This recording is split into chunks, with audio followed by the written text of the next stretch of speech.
राम राम बहन भाइयों माताओं, ज्ञान कहानी 99 में आप सबका स्वागत है।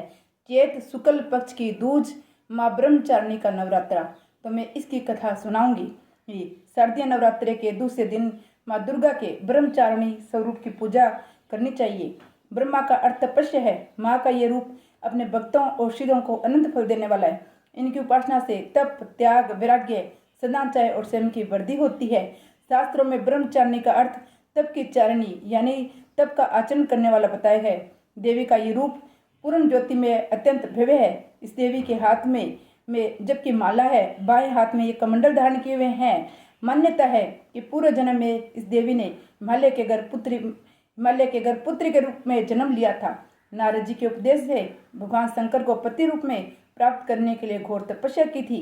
इस कठिन तपस्या के कारण इन्हें तपस्चारिणी अथवा ब्रह्मचारिणी नाम से माना गया। 1000 वर्ष तक इन्होंने केवल फल फूल खाकर और 100 वर्षों तक केवल जमीन पर रहकर साग का निर्वाह किया।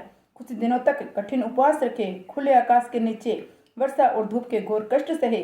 3000 वर्षों तक टूटे हुए बिल्वपत्र खाए, भगवान शंकर की आराधना करती रही। इसके बाद उन्होंने सूखे बिल्वपत्र भी खाना छोड़ दिया।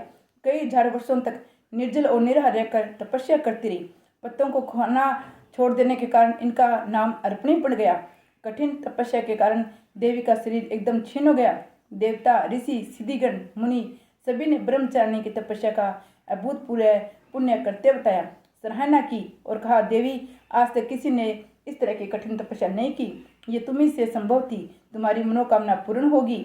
भगवान चंद्रमौली शिव जी तुम्हें पति के रूप में प्राप्त होंगे। अब तपस्या छोड़कर घर लौट जाओ, जल्दी तुम्हारे पिता तुम्हें बुलाने आ रहे हैं। माँ ब्रह्मचारिणी देवी की कृपा से सर्व सिद्धि प्राप्ति होती है। दुर्गा पूजा के दूसरे दिन देवी के इस स्वरूप की उपासना की जाती है और ब्रह्मचारिणी की पूजा की जाती है। नवरात्रा का व्रत किया जाता है। माँ ब्रह्मचारिणी माता की जय। जय दुर्गा माता की जय। जय नौ बहनों की जय।